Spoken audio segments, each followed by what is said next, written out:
You may have heard a rumor that the Jeff Fugate Podcast has gone to the dogs. Well, today's episode may lend some credibility to that. I welcome to the podcast a new friend, Mr. David Harris. He is the founder, owner, and master dog trainer at Protection Dog Sales. Welcome, David. I'm glad you're here. Pleasure to be with you. Thank you so much. And it's a blessing to have Mr. Nuke von Proofenpudding with us today. For over 40 years, I've preached the Bible as a pastor across America and around the world. I've led in the work of the local church. I've been actively engaged in the political process in both our state and nation. The purpose of the church is to stand. I've stood alongside veterans and first responders. My heartbeat is revival, and I refuse to sit on the sidelines. So buckle up and let's tackle the issues, challenges, and opportunities facing your family and mine head on.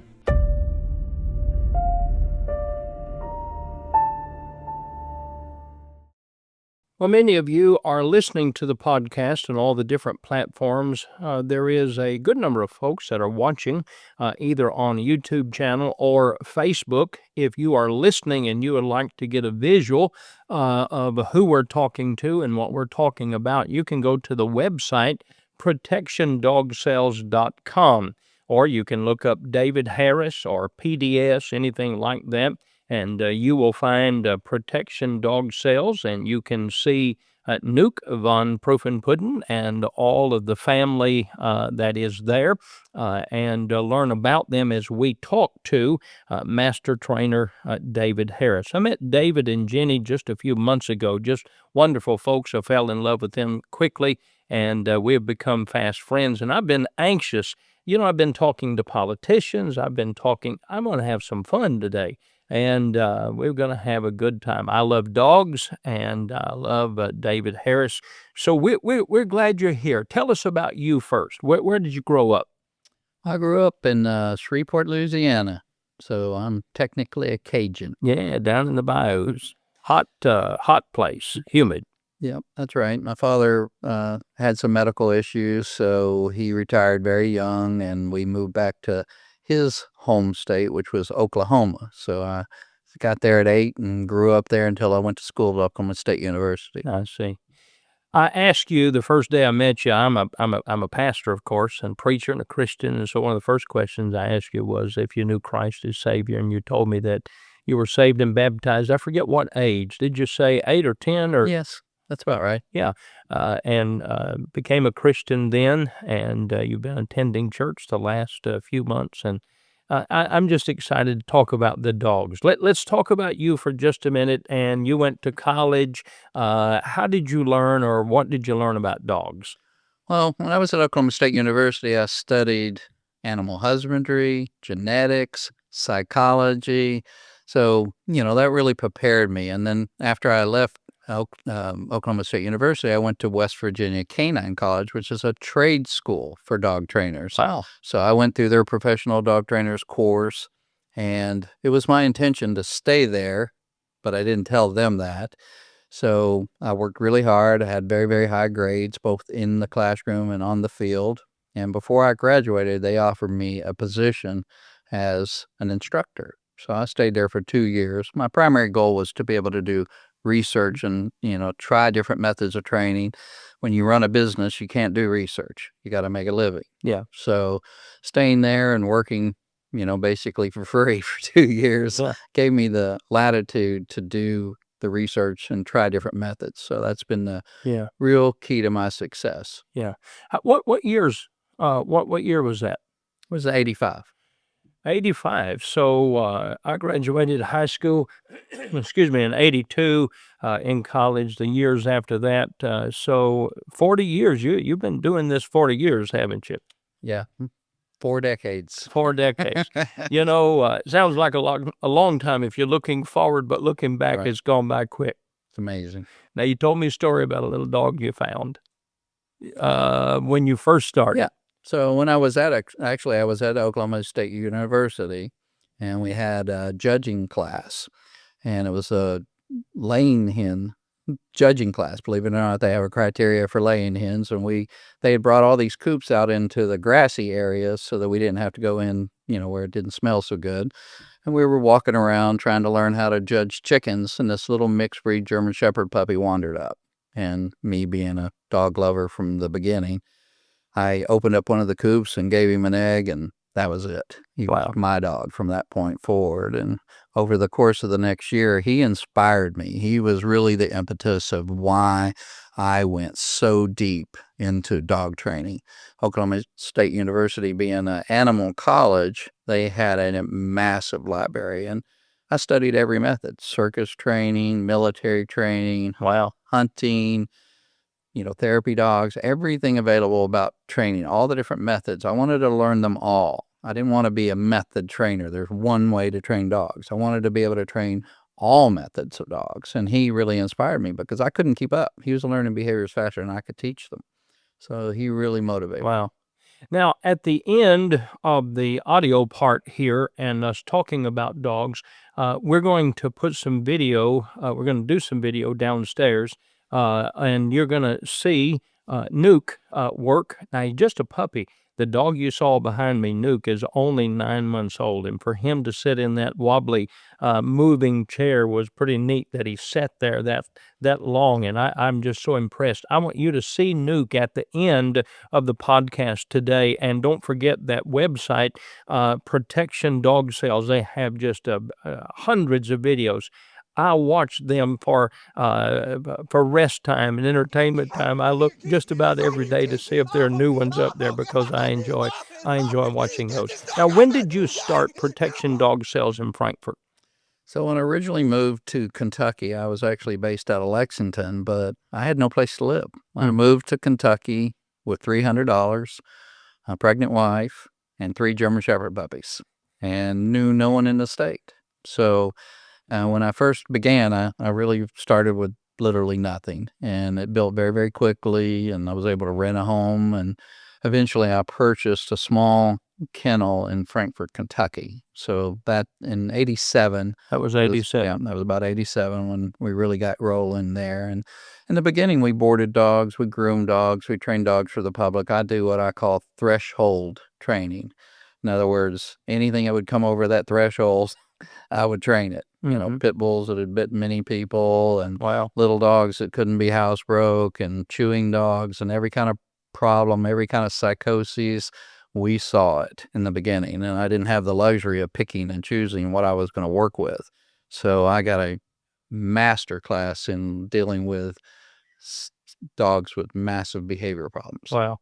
Now, fast forward to the last 10 years, 15 years, you have been selling protection dogs to families, to individuals all over the nation and foreign countries? Correct. We've exported dogs to 17 countries around the world. Wow. Okay. Now, my knowledge of a protection dog would have been limited to just a canine unit dog from the state police or the local sheriff department because my family are state troopers that retired. My father-in-law had German Shepherds, excuse me, and my wife always, they loved those German Shepherds, but they were mean, or that's how I would describe them.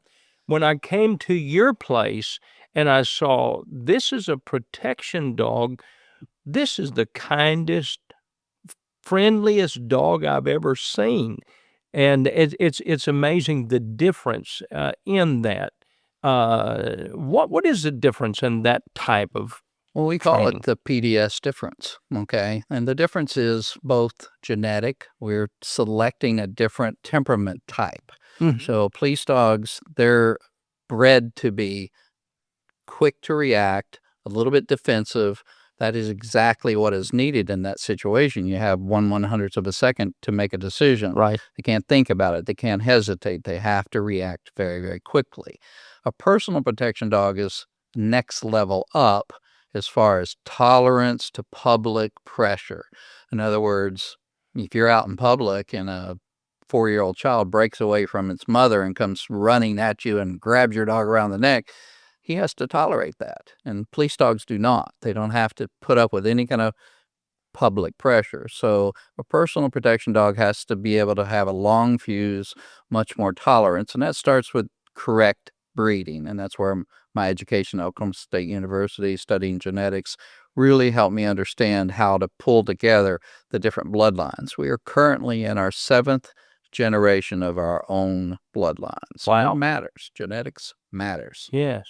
Well, when you came in this morning and Nuke's trainer, which is Daniel, he and Taylor, and so they all come in together, and I asked Taylor, the mom, I said, do you have any concerns about this dog? I mean, this big German Shepherd dog being around this baby, and she said absolutely not. She sets the baby down, and Nuke just lays his head down. They show me videos of the baby laughing, and Nuke is almost babysitting. Yes, German Shepherds are amazing babysitters, but we socialize our dogs extensively. All of our dogs are raised in foster homes. So they're raised in foster homes, so they don't stay in a kennel. Correct. Out. Wow. Yeah. And that, that is really the difference in protection dog sales and every other company on the planet, is we've learned how to scale this business without making it inhumane. In other words, to raise 100 dogs a year, the other companies, they keep dogs in cages, they bring them out and they work them, they go back in the cage. So they can live in a cage 23 hours a day, if not more. Our dogs live in homes with people. Wow. They go to ballet with the kids and soccer, and they're just part of a family, but they're also professionally trained. So we have the best of both worlds, that happy, fun life of a family, and then the professional training. So it's really Well, I've seen them on the other side. I mean, I have seen these dogs receive the command, somebody is approaching them that appears dangerous, and I've seen them say, stop them, and they stopped them. They do. So our dogs are bred to have what's called fighting drive. So it's different than defensive drive. You've been around people that are defensive. You can say something nice, and they'll take it as an insult. Okay, that's defensive. I'll say, your hair looks so great today. And they'll go, what, it didn't look great yesterday? Yeah. Okay, Yeah. That's defensive. Dogs can be defensive as well. And defensive is dangerous because you never know what's going to cause a dog to react. Okay.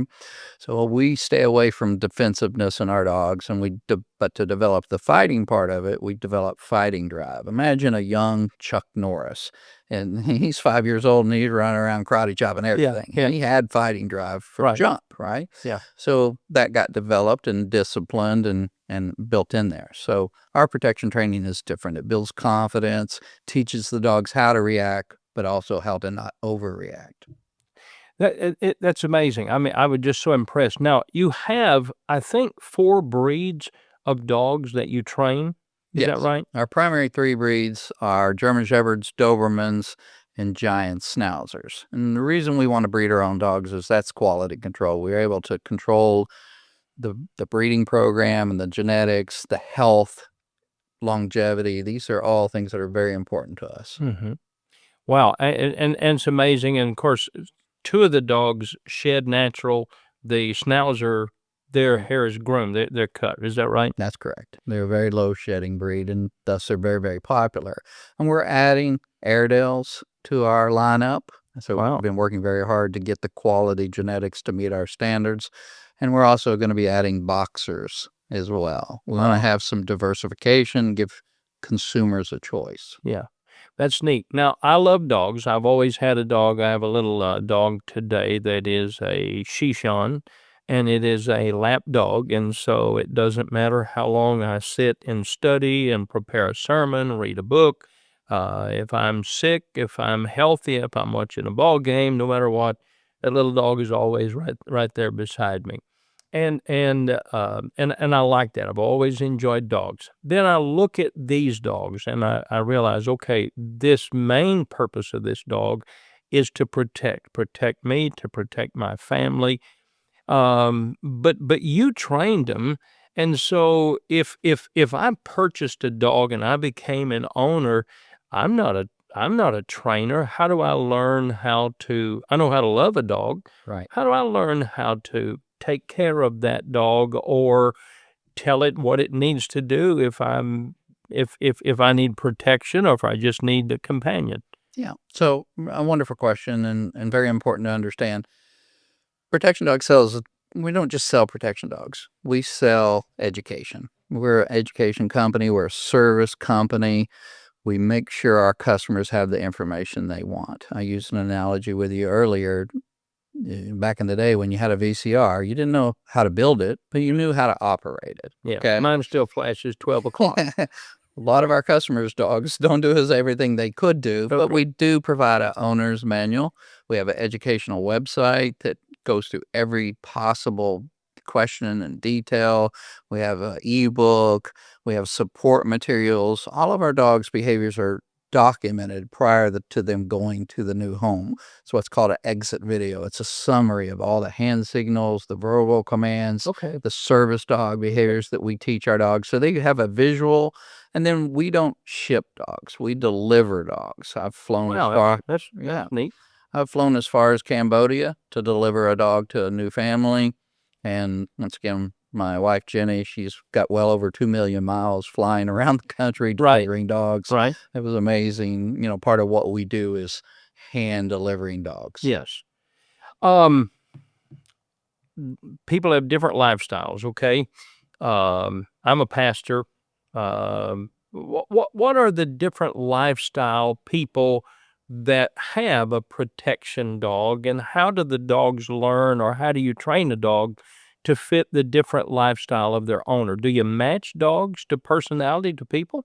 Yes. I don't want to sound like a broken record, but another super secret, of ours is the ability to match. So because we have 47 different foster homes, they all have different personalities. The dogs all have different personalities. And 47 different foster homes that take care of dogs. Okay. Yeah, some of them have children, some of them don't have children, some of them have livestock, some of them don't. Some live in apartments, some live on farms. That diversification is where we get our strength, okay? And we move dogs around so they get a variety of environments as they're growing up. So if we deliver a dog to New York City, the noise doesn't bother them. If we deliver a dog, to a quiet town in Italy, which I've done, it doesn't bother them. So they're prepared. They've seen so many different life events and growing up that they can handle all these different changes. We were talking the other day about, you were telling me a story about a veteran. I believe it was a veteran that came to you about a protection dog. Right. And you just knew in your mind, I know the dog to try. Tell me that story if you can. Yeah, and I believe maybe there's a little higher power involved in some of these matches, because sometimes it's on a subconscious level, I make matches and they just turn out to be amazing. In this situation, this gentleman had been very, very badly injured in an accident. He'd been blown up, okay? And he had some physical problems. He was in the hospital almost 2 years, and he was lonely. He lived alone, and he just wanted a companion dog. And this particular dog just popped into my mind. And the beautiful part of the story is this dog was a little reticent. He was not a super friendly, happy dog. He didn't like everybody, and it made it difficult for us to find the right home for him, because people would come to visit him and he would just like, I don't know you. But when this gentleman walked in, sort of like my mother-in-law when I'm kidding. Been down that road. So when this gentleman walked in the door, this dog acted like he'd known him his whole life. He was over the moon to see him. He was so happy to meet this guy for the first time, where other people, he was like, Wow. And it was a perfect match. And then, less than 2 weeks after having the dog, he called me and he was very emotional. And what he was going to tell me was a story that really rocked me. And the story was, and I didn't know this during the process, Daniel knew about it, but I didn't. He has night terrors. So he wakes up from these horrible dreams. He's sweating and crying and screaming. It's a terrible experience for him. But the first time he started to have this night terror, the dog recognized it from his bed, leaped into the bed with this gentleman, and licked him till he woke up. And he never got to the part of the dream where it was really terrible. Wow. And he was so happy, so blessed to have this dog. It was really chilling to know that a dog like that can make a difference in so many different ways. Now, the different settings that dogs go into, I travel every week to preach somewhere 2/3 of the time I fly. And half the time there is a dog on the plane, and usually they're companion dogs. But there was a lady sitting with me there in first class that had a beautiful dog. She was a widow, and she lived in Florida. And I told her about you. She said, I'm looking for a place that take care of dogs and that train dogs in Kentucky, because she comes back and forth between Florida and Kentucky. But she just said that dog had given her life again. So do you have widowers situations? Oh, absolutely. We just sold a dog to a gentleman in his 80s. He has diabetic nerve damage to his feet, but he's feeling vulnerable. He still wants to go out in public, but he doesn't. He wants to be alone. Yeah, he wants to be independent. Yeah, he wants to be able to go out in public, but he felt vulnerable. He's not the man that he used to be. He physically is strong. So it was a hard match because, he's using a walker to walk, and, you can't bump into him, and the dog has to have service dog behaviors along with the ability to, protect him if a situation were to arise. So that's a challenging thing, but we have that a lot. We have literally every kind of imaginable situation come across our desk. Yeah. You've sold dogs to a lot of folks that are well-known people. For sure. And all over the nation. I've seen a lot of pictures, and I think this would be the majority, where the dog goes to a family, where there's children ranging from babies to teenagers. Yeah, absolutely. Our dogs are first and foremost family companions. Okay, they love people, they love children, they're bonded, they're fun, they know a lot of tricks, they're entertaining at a party. They're dogs that travel in public really well, because if a dog can't be with you, it cannot protect you. Just having a dog is a visual deterrent that will stop 99% of problems from ever starting. Right. If you're just now listening or joining us, I'm talking to David Harris with Protection Dog Sales. You can go to that website, protectiondogsales.com, and see the videos of things that we're talking about. I want to ask you some personal questions as far as, okay, I'll just use my situation, for example, and just say, when I go to bed at night, what does a dog do? Goes to his bed.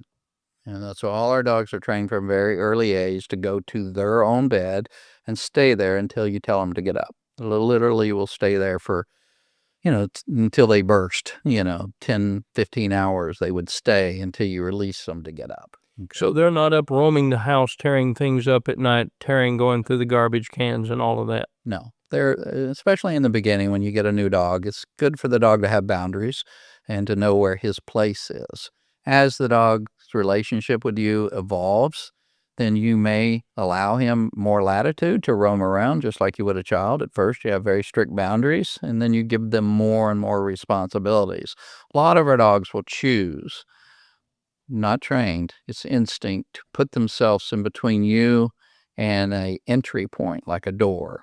So that's just an instinct for them to want to lay in between you and the bedroom door.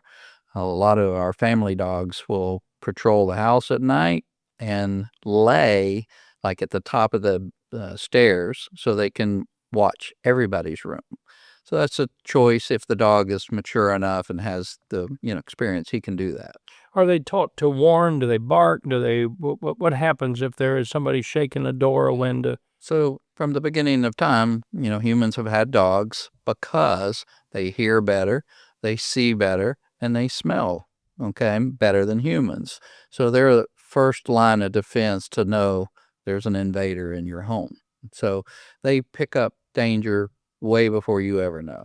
Do they sense it like a person does? Yeah, they can smell the bad guy. So a person who has an evil intention, unless he's truly psychotic, and there's no defense from those people. Sure. But a normal person who's doing something wrong, they know. That little thing in the back of their head goes, you're doing something wrong, and they emit a pheromone that the dogs can pick up. Okay, the best analogy I've ever came from is if you're out in the park with your wife, it's a beautiful day, and you're sitting on a bench talking about things, and y'all decide to leave, and you get about halfway back to the car, and your wife goes, oh, Jeff, I've left my purse. Yeah. Well, you'll go back and get that purse, and you just walk back like a normal person, grab that purse.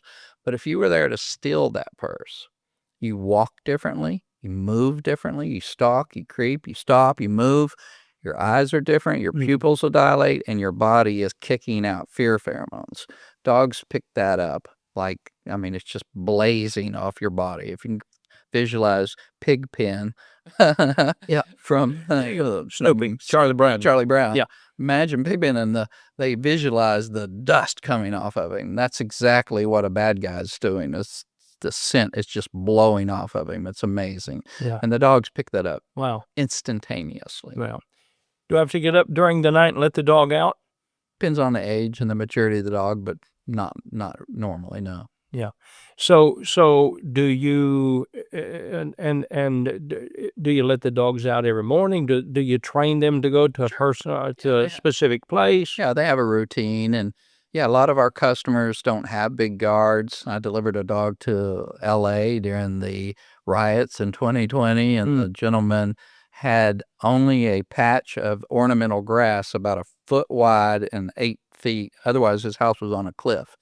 And it only took us less than a day to teach the dog to use a bathroom in that little patch. Okay. Yeah. So our dogs are very adaptable. They're trained to use a bathroom on command. So you can point to an area and say, hurry up. That's our magic word to go to the bathroom.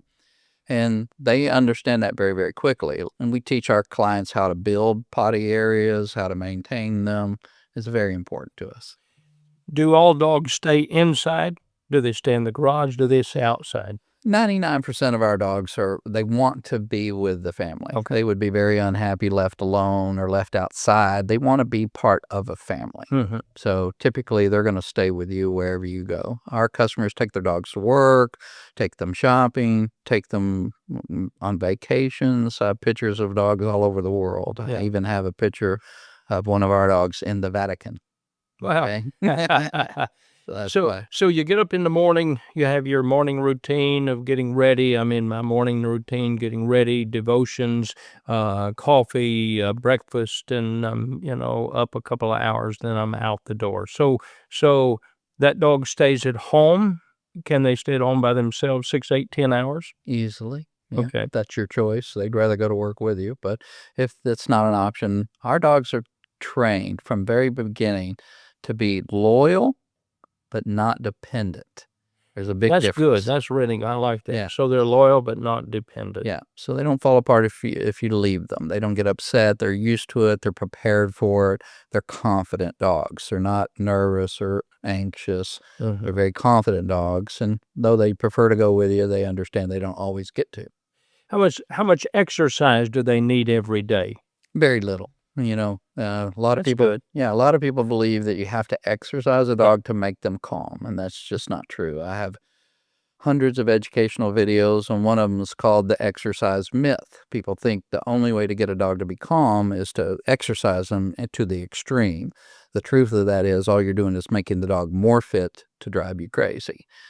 Obedience and discipline is what calms a dog. Yeah. What people would call a hyper dog, it's not a hyper. He's not hyper. There's nothing wrong with him genetically or chemically.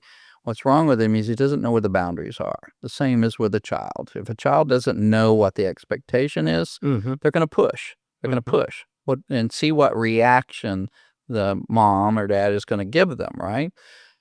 Unfortunately, human nature is designed to notice bad behavior much quicker than good behavior. So the behaviors you notice are the ones that get reinforced. Okay. So with a dog, you have to be mindful that you're not accidentally reinforcing whining, jumping, begging for food. So we teach our owners how to reinforce good behavior, how to notice when the dog is being quiet. Have you ever heard the saying, let a sleeping dog lie? Oh, yeah. It's a bad saying. It is a bad saying. You want to go to that sleeping dog and go, I appreciate you being calm. Give them a treat. Let them know that being calm is equally important to you. If you don't reinforce that calm behavior, they will whine, bark, annoy you to get attention. So anything you notice, it's going to grow. What about that? So how often do you feed the dogs? Once a day. Yep. One time a day? Yeah, if they're over a year old, they can eat once a day. And that we arrange it to fit your schedule. If you're going to be gone all day, you want to feed in the evening, make it easier for that dog. It doesn't have to sit all day with a belly full of food. Yeah, Okay. makes sense. So we teach our owners how to feed, when to feed. Is that the standard one time a day or not? Once they're over a year, when young dogs will eat 2-3 times a day. And so it's completely different. And the way we raise our dogs is completely different. But by the time you receive the dog, once a day is sufficient. Can you have supper with the dog in the house without them Absolutely. begging? Yeah, absolutely. They're always with you, and they just mind their own business. It's been amazing to me. I've watched you, and I watched Daniel, who is the handler and is handler a right word? Yeah, he's our lead trainer for Okay. protection dog sales. He brought the dog in, and he was communicating with the dog. My wife came in, my daughter came in, grandchildren came in, 3 months old, 9 months old, 3 years old. He paid no attention to them. He was just doing what Daniel said. Now, I don't know if he told him or what, but when I started talking to Nuke, and then he was playing with us. Right. He released him. So when we have a command, watch me. That means to watch me until I tell you otherwise. Mhm. So when we tell the dog to watch us, they will focus no matter what the distraction is. Literally, you saw me clapping my hands, trying to lure the dog away from him. The focus under distraction is so important, okay? Because the dog cannot protect you if he's distracted. Imagine you had a security guard and he's always on his phone. Yeah. He's not paying attention. He's not protecting you. He's distracted. Right. So distractions like cats, other dogs, children yelling, screaming, playing, someone playing ball, those are distractions that we prepare our dogs to avoid. And literally, our dogs, if you try to distract them, a stranger tries to distract them, they become more focused because they think it's a setup. You're tricking me. Okay. Because, we're talking about months and months, even a year or two of training. These dogs are not in a kennel. I've been to your place, and then I've watched the videos. There's a lot of time. That's why these dogs are not cheap, because they're not cheap dogs. They're very good dogs, and a lot of time and a lot of training has gone in, and it's basically all they know. Am I right? Yeah, it's a lifestyle for them. They start training as soon as they're weaned, 6 weeks of age, they're training. And even before that, our puppy nannies, they will take the puppies out of the whelping box and walk them around the farm, and they teach them not to play bite and to sit when they stop. Not to play bite. Yeah. That's interesting. Yeah. So, using the positive reinforcement techniques that we do with our early training, we teach our dogs to nuzzle the hand for attention, not bite it. Don't bite the hand that feeds you. Okay. That's interesting. But listening to you, it sounds a little easier to take care of a dog than I thought it was, than I thought it would have. Well, we're doing all the legwork for you. We understand that the people that buy dogs from us have busy lives. They don't have time to train a dog. Okay. So we do all the training for them, and then we teach them how to maintain it. If you were to buy a 6-figure car, you have to maintain it. Yeah. You have to rotate the tires, you have to change the oil, you have to do maintenance. And we teach our customers how to do that.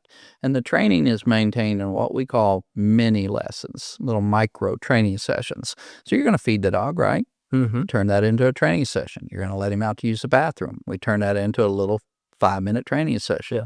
You're going to play with him, 5-minute training session. That's how you maintain the obedience. But on the other end, these are truly protection dogs. They will protect you. Yeah, absolutely. They're fearless. They've never been hurt. They have extreme confidence. They believe they can win. Okay. And they're, more importantly, they're the time saver. They're the gap. In other words, if you're getting attacked, the dog can give you space to get to safety. Call 911. The dog is not the end solution to every problem that you're going to have with a bad guy, but it gives you the opportunity to move and react and get away from danger. And then you said, of course, they're home dogs, but they love to go to work. Mm-hmm. So people who need a protection dog with them, I guess, they basically stay with them in the car, the truck, at work. And from point A to point B. One of the first high-end deliveries I did was to a pastor. And he was having a lot of problem as he drove around town with, protesters trying to grab him, pull him out of his car, and, harassing his wife and children. So, he needed a dog that could travel safely with him. Okay. So we know our customers. We anticipate their needs. We're training the dogs to deal with open steps and noises and slippery floors and screaming babies and you name it. We're preparing for that. So a businessman, suit and tie, he needs a protection dog. Dog goes with him to work. At work, he's fine. Where does the dog stay at work? In their office, typically on his bed. Okay. So he's there if you need him, but for the most part, he's just part of the furniture. Now, a dog typically sleeps how many hours a day? 20, 21. Wow. If you let them, they'll sleep all day. Dogs are predators. So a predator wants to conserve energy. So they're sleeping until it's time to work. And then they put all their energy into hunting, and then they go back to sleep. Yeah. Okay. Whether they hunted successfully or not, they're going to go back to sleep. So dogs, being descendants of wolves, will sleep as much as you let them. We tend to bug them and get them up and make them do more than they want to do. But if you let them, they'll sleep all day. Yeah. Folks listening today and watching, their question, they have either looked it up or they want to ask, what does a dog cost? They range. We have a lot of different programs for people that are trying to stretch a budget. I developed a program called the Build-A-Buddy or the Build-A-Beast, and that allows you to purchase one of our breeding stock puppies, super high-quality puppy, and then install it into our training programs and pay by the month for the training. So the low end of that program is about $35,000 to $45,000, and then we have different levels. People that want more, can afford more. We have the Super Dog program, and then we also have an Elite Super Dog program. We also have finished dogs, and if you want a dog immediately, we just delivered a dog to a lady who had a very dangerous situation. She knew that this person was coming for her. He was getting out of jail, and he's going to come for her, and she lives in an area that's a little more liberal than ours here in Kentucky. She wasn't going to get any protection from the police. So we had to select a dog and install it in that family very, very quickly. She had an immediate need, and we have an inventory of dogs like that.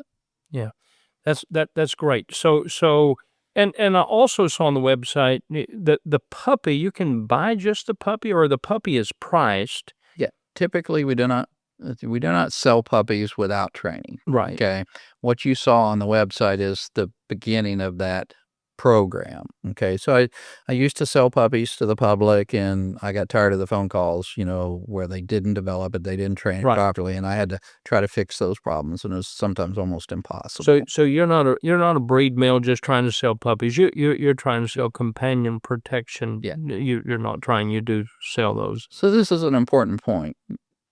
Obviously, we're a for-profit business, but we want our dogs to be happy and successful in their lives. And to do that, they have to have a high level of education. We prepare them to be valuable to the families, to be coveted. I've seen homeless people on the street with their dog. Yeah. It's not about money. It's about the connection you have with that dog. So we want our dogs to be successful, and to do that, we have to make them such a wonderful companion that you couldn't live without them. How long does a dog live and stay with the family? Average lifespan? Longevity has been something that I've actually personally been working towards for 40 years. So German Shepherds on average will live between 13 and 15 years. Giant Schnauzer are similar, and Dobermans very similar. So we've worked on the health issues because we don't sell puppies. We're literally raising every puppy we breed for a minimum of a year, and most of them for 2. We get to see all the health issues that could be there, and then we adjust our breeding program. So if I bred the litter of German Shepherd puppies and at a year and a half they had physical problems, I wouldn't repeat that breeding. Right. Okay. So we make adjustments. I've even cloned a dog to be able to go back in time genetically and repeat breedings that were successful. I met one of those dogs, Pepsi. That's right. Pepsi von Prufen. Yeah, Pepsi 2. Pepsi Duo. Pepsi Duo. So named her after the original Pepsi, who was a very integral part of my life. The dog you saw today was a Pepsi progeny. So the Nuke is 9 months old, and the original Pepsi's been passed away now for 5 or 6 years, but that dog's her great-great-grandson. Wow. Man, I've really enjoyed talking to you. I love dogs, but you make it easy. All of the experience that you have, not just experience. You seem like a person new to business in that you still love what you're doing. Yeah. And you're enjoyable to talk to and to communicate with. Jenny, your wife, is the same, and so knowledgeable as far as the veterinarian needs and the medical needs and all of that, and very caring. Yeah, we have an amazing staff. I'm so blessed to have such amazing people like Daniel and, of course, Jenny. She's research-minded. If you've got a problem, health issue, or any kind of issue, if it's our dog or your dog, she'll dig in, and she won't stop until she solves that problem. She's incredible. Former police officer, firefighter, EMT. She's a self-made, incredible human being, and you can depend on her. She's super reliable. And our whole staff, they love dogs. At the core of this mission statement of ours is to make human lives better and to make dogs' lives better and to get that synergy between the two. And we've done that.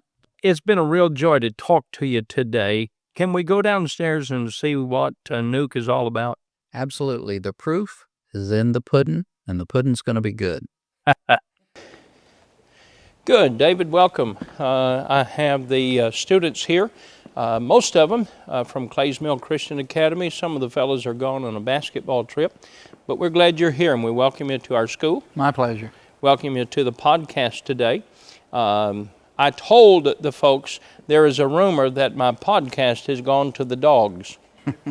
Well, today's episode may prove that to be true because our special guest today is Mr. Nuke von Pruffenpudden. I want you to welcome Mr. David Harris and Nuke von Pruffenpudden to our school today, all right? All right. So one of the really interesting things about Nuke is we watched Daniel put him through his paces. This dog is only 9 months old, guys. He's a big baby. So Nuke's been in training since he was only 7 weeks old. There's play dead, back up, come to front, a bow, back to the heel position. This is called the weave. So these behaviors are so important to build that communication, to build that bond, to build that relationship between the dog and his handler. So we teach all kinds of physical skills. This is called a reverse weave. That is an extremely physically difficult behavior for the dog to do and for the handler. Thank God that Daniel has nice long legs. He's been blessed. So focus is so important, guys. You see how attentive this dog is? He's never met all you guys, a big distraction, but he's not distracted. Focus. That's called the guard. So if you went up to an ATM, he could guard your back. A down out of motion, play dead, crawl, back, back, back. We need a backup beeper. Where's that bark? All right, there you go. So once again, only 9 months old, very, very impressive. Shake hands, wave. Sometimes we forget how many behaviors he actually knows.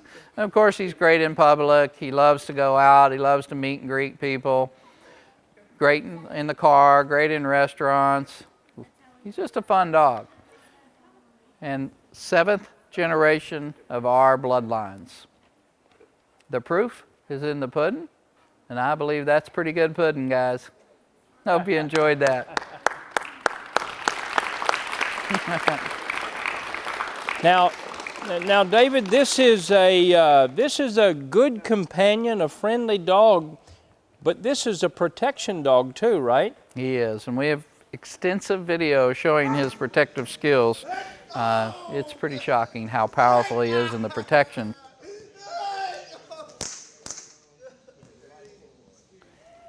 Well, we're sure glad you came today. It's been a blessing to have you on the podcast today. Mr. David Harris, we're thankful for him being here, and Mr. Daniel and Mr. Nuke von Pruffenpudden. Give them a hand, all right? Thank them for coming today.